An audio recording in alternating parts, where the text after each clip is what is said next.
awesome people, welcome back to our channel. After one of our previous trips to Canary Island, we decided to return to this corner of the world and take a closer look at another island of this region. This time we are visiting an island with a slightly more pronounced volcanic character. What did we see here? Is this corner of the world worth visiting?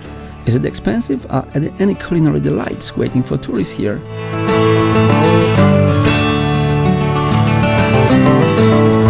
We will take you to the magical, quirky and slightly mind-blowing world of Cesar Manrique, show you extraordinary landscapes and breathtaking places worth visiting. We will tell you what's worth seeing, where to eat delicious traditional dishes or where to drink good local wine.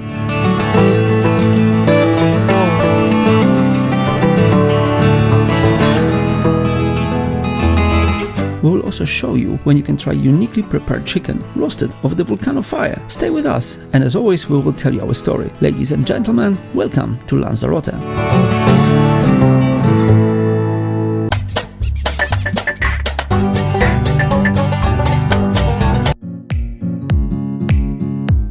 Upon arrival in Lanzarote, as always we rented a car because this way of transportation is relatively inexpensive and allows us to travel independently. We packed up and set off on our road trip. This is our favorite way of traveling. The first item on our list is Puerto Deportivo Rubicón, where we can grab a bite to eat at the local restaurant. We came back from Korea, and what better way to celebrate coming home again than to book another trip.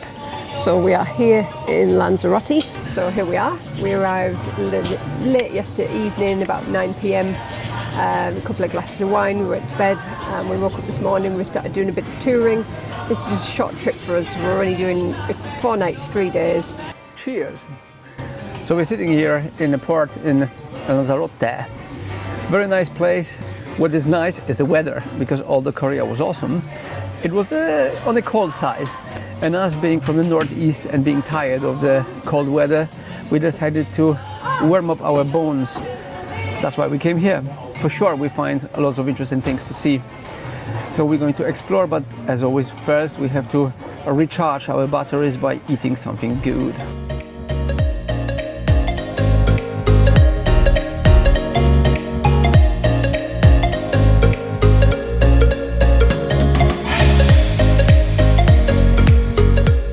Now, Puerto Deportivo Rubicón is a place worth visiting.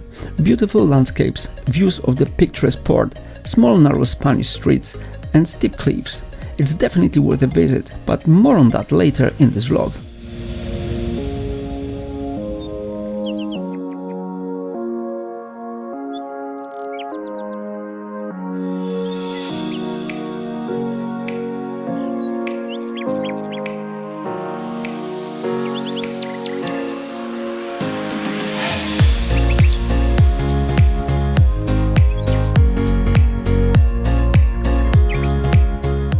Traveling the roads of Lanzarote is an adventure itself. We encounter Martian landscapes abounding with the colorful rock formations, mountainous formations and steep cliffs closer to the coast. We also visit the Salinas de Janubio, the largest salt flat in the Canary Islands.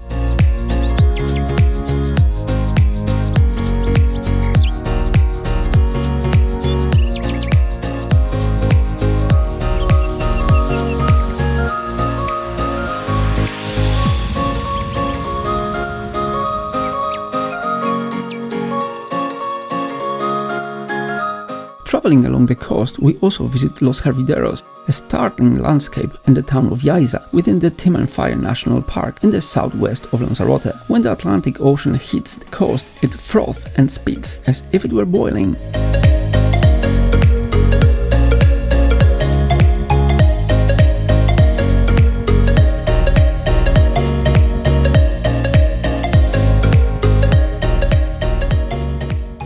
Okay, so today we visited quite a few different places that we'd saved on our map, and the first one was La Grietas, which is kind of a natural rock formation. It's kind of where the rock has been eroded and you've got sort of like a rock tunnel. It was very cool, like different shades of rock. You can see the different layers and you can kind of go in the little tunnels and get some cool Insta pics on there. It's a little bit of a walk. You park your car and it's about a 10-minute walk up to where the little valleys are that you walk down. But it's very nice, it's very cool.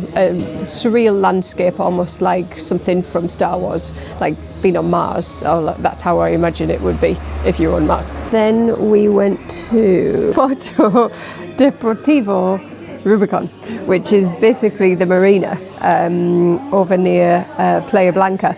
And there's lots of yachts, really cool bars, restaurants, lots of nice places to walk about and see the sea. Very much recommend going there, as opposed to Playa Blanca, which is a bit of a busier town. This had a sort of more relaxed vibe. You have to pay to park, but we were there for about 3-4 hours and we only paid like €2.70, so it's definitely worth paying for the parking. So if you park your car in the marina and then you walk along, you go past all the bars. There's lots of high-end shops as well if you're into a bit of retail therapy, and you can walk all the way through, and then there's a way to get up to sort of like a cliff, and then you can overlook the whole of the sea and Playa Blanca in the distance. So we really enjoyed that. That was better than we expected it would be. So from the marina we worked our way up the west coast slightly, and we went to where they make the salt. So they've got all these areas where they allow the seawater in and then they allow it to evaporate, and what's left behind is the salt. And it's very cool. There's not a great deal to see, but it's quite a sort of surreal landscape, and we flew the drone there a little bit so you could sort of see the way that they've made very definite sort of little rectangular areas to make the salt in. It looks quite labour intensive for them to make salt. Then we went a bit further up the coast. We went to Los Hervideros, again a little bit further up the west coast, and this is again, it's a very volcanic island, and this particular area you can really see the volcanic rock. There's pieces of rock all over, like lumpy pieces, bits that have chipped off. And this area is well known for the fact that there's a drop in the ocean floor. The ocean is extremely volatile in that area. It almost looks like it's boiling, and there's different places you can walk around and you can see the rock formations and watch the waves come up. So we really enjoyed that. It was a nice walk. It was quite busy, but we went in the afternoon. I'm guessing if you go in the morning then it would probably be slightly quieter. We are here in June, and although it's very nice, the weather is very good, very nice and warm. It's quite quiet, which again is not a bad thing because we're usually looking for places they are less commercial. However, lots of places are still closed. So if you're looking for the restaurant to eat something, you're struggling.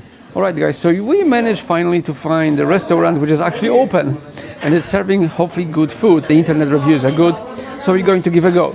So they gave us a lot of stuff. Well, to me, it looks like salt and volcanic rocks. So we order a beef. We've got fresh bread, freshly baked. We've got nice red wine.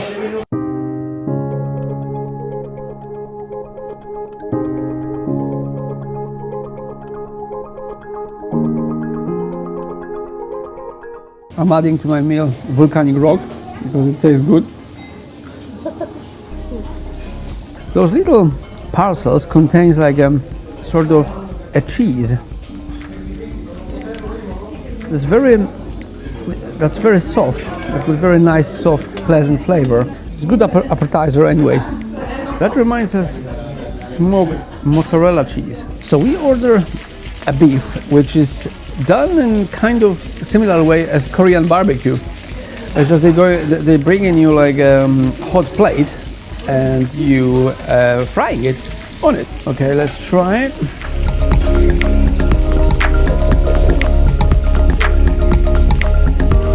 Nice. Yeah.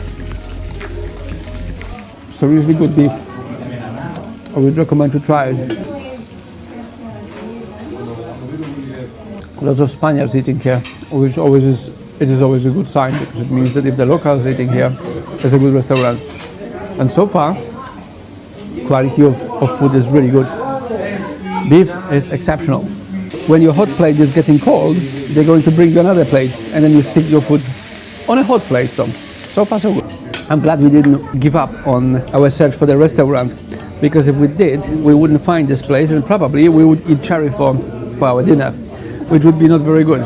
But yeah, that was good finding. So the restaurant 7 Hojas is definitely worth recommended because it's very good quality of food, but also It's a lot of food, so you have to be seriously hungry when you come here. The 7 Hojas restaurant turns out to be a hit. The dishes served are delightful in taste and aroma. The pork served on a hot plate will remain in our memories for a long time. Overall, we highly recommend 7 Hojas restaurant. You won't be disappointed, we can promise you that.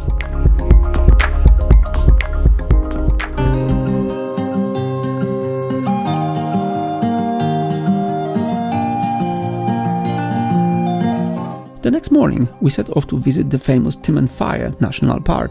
The landscape changes significantly before we enter the park. We are greeted by a line of the cars ready to enter to the park. Our advice: wake up early in the morning to get to the park entrance before the crowds of tourists. Cars are not allowed in the park. After reaching the main tourist attraction, we transfer to a bus for a half-hour tour.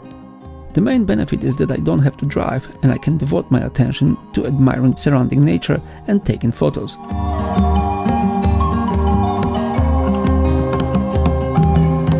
The views surrounding us are breathtaking. Guys, honestly, we think visiting this place is a must-see when visiting Lanzarote. Nice and warm. Warming myself at the volcano like you do. This is mad. You can feel the heat from the volcano. It's like a hole in the ground, and you can feel it distinctively. Every so often they chuck a bit of a weed stuff in there.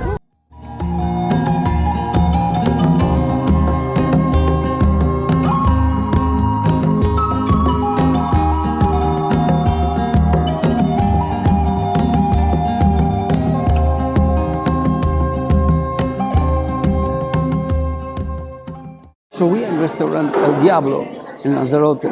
It's the restaurant on the top of the volcano in the national park. It is a very cool place. The whole tour took about 35 minutes. You get into the bus and the bus take you around the park, which basically you can admire the wonder of nature and so on. Definitely worth coming here, definitely worth to see it because it's very spectacular. In the meantime, during the tour, they tell you a story about the volcano eruption and how this region was formed 300-400 years ago. The restaurant itself, the building is incredible. It looks like kind of a space station. It looks like something could be built in Mars. It's got panoramic glass, 360 panoramic glass around the building.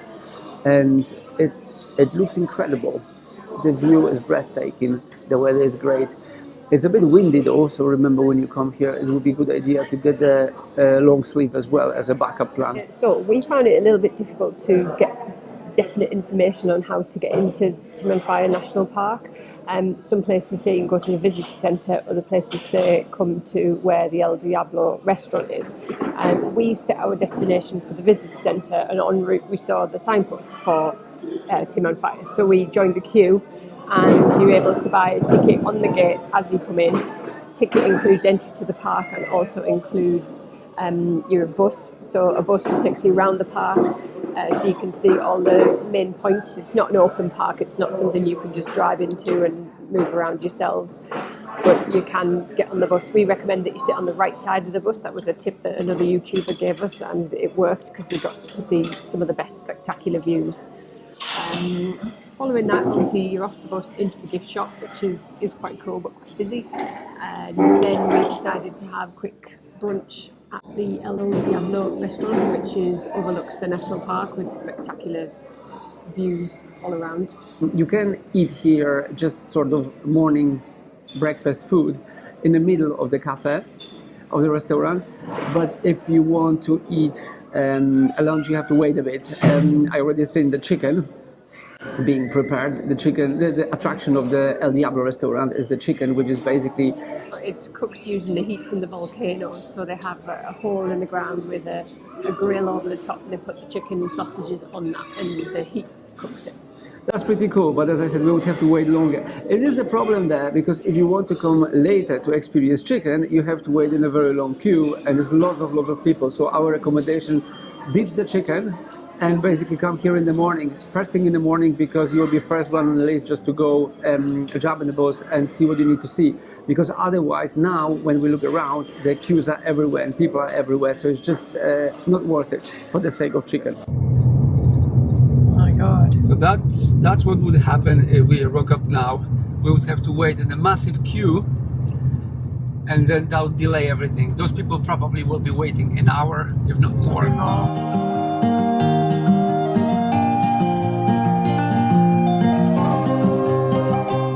After breathtaking views and a hearty meal at El Diablo restaurant, we move to the very pleasant small town of Teguise. We visit two Catholic churches here, Convento de San Francisco, Parroquia de Nuestra Señora de Guadalupe.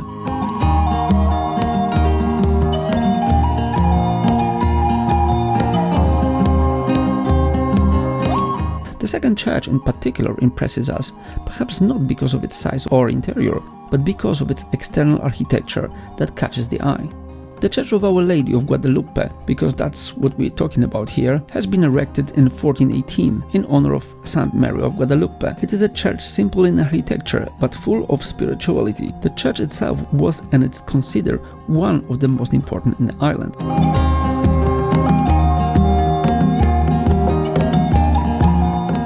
Alright, so we are in this place called Teguise. It's a small town located towards the north of the island. And we came here following recommendation of the people from the internet saying that this is a very nice place to visit. And it turns out that it really is. It's a small town, not very crowded, quiet streets, few restaurants, bars, some museums, some churches. So a few things to see. Overall, yeah, it's definitely worth coming here. We would recommend that. There's a little square in the middle of the town where the focal point it's a church, but also there are surrounded restaurants. You can have a seat, and most importantly, you can grab the beer. Cheers!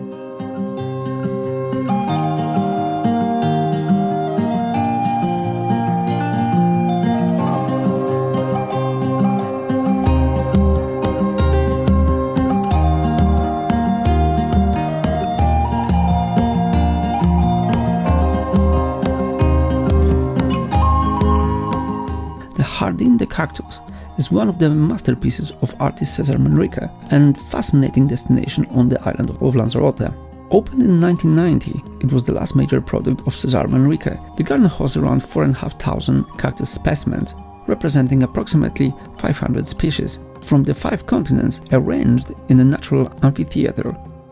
At the highest point, there is a restored 19th century windmill, now serving as a lookout with panoramic views of the volcanic landscape.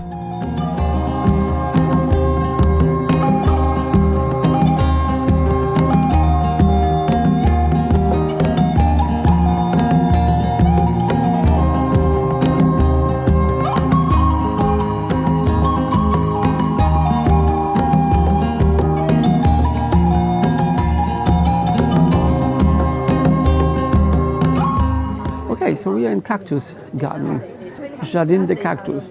So I'm not going to describe what this is all about because it's pretty much given. It's about coming here and looking at different kind of cactuses or cacti. It's nice, it's a pleasant place. It's also a nice restaurant here where you can eat the cactus burger, which we're not going to try because as far as we're concerned, it's not that tasty. It costs €9. It's tiny burger, so I don't think it's worth doing that. So we're going to ditch it and we're going to eat some seafood later on as we travel further to the coast. But the garden itself is very cool. It's slightly smaller to the ones we saw before, like for example one in Gran Canaria. But in spite of that, it's still worth coming here because it's very nice arranged. On the top of it, there is a windmill which you can get in. I'm not sure if this windmill was ever in use, but it's a nice view from it, so definitely worth coming over and seeing it, take a few pictures. Very picturesque place, I would say. So yeah, okay. Cactus Garden, yes.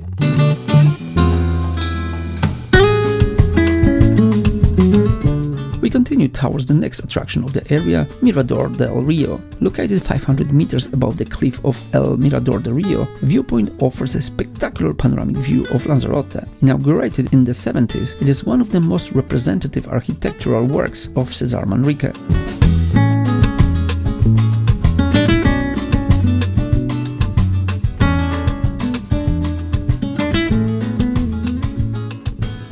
Right guys, behind there is a view from Mirador del Río. It's probably one of the most beautiful views we ever seen. It's so impressive, it's just incredible. Our toes are tingling if you think about it, because it's so high, seriously. Can't even see on the video how high it is. If you fell, you would be dead. And the barrier behind us is not very tall, so overall, probably you'd be dead. It's not even up to my hip. If you fell, you would die before you hit the ground. You'd be so scared. Yeah.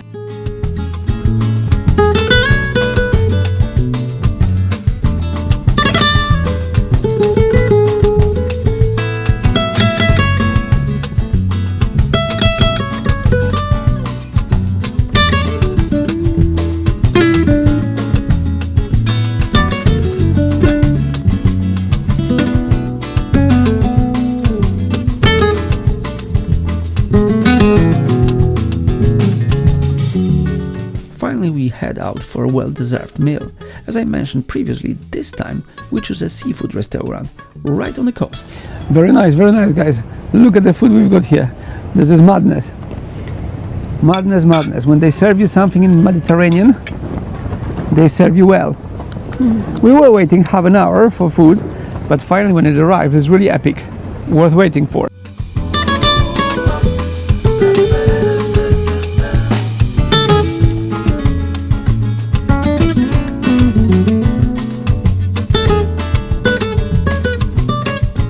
That is epic amount of food. Prawns, abalone, octopus, 2 different kinds of white fish. We have squid and mussels. And potatoes. And canary and potatoes. And so ends the first part of our Lanzarote vlog. If you find our information useful, please like and subscribe and hit this notification bell so you won't miss our future traveling vlog. Till the next time folks, take care!